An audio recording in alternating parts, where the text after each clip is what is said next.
Welcome back to another video. So today I'm talking about how you can schedule your Windows updates automatically. Okay, so how you can do it. Okay, so let's open the settings.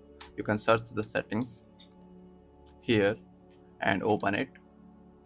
When you open the settings, you can see the last option, Windows Update. Okay, click on it, and now you can see our up-to-date settings here. Okay, so you can see there are some settings you have to look into this. Okay, so first you can see the pause updates. Okay, we pause for 1 week. Okay, after the new updates launch, we pause for 1 week, like this kind this. Okay, you can select 1 to 5 weeks. Okay, and also get the latest update as soon they are available.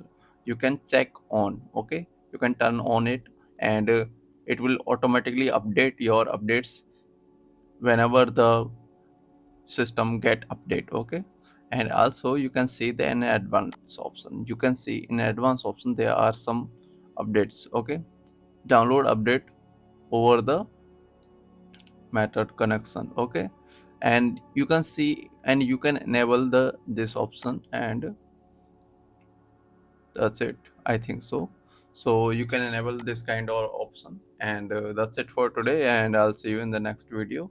And if you like this video, please subscribe this channel and press the bell icon. Bye.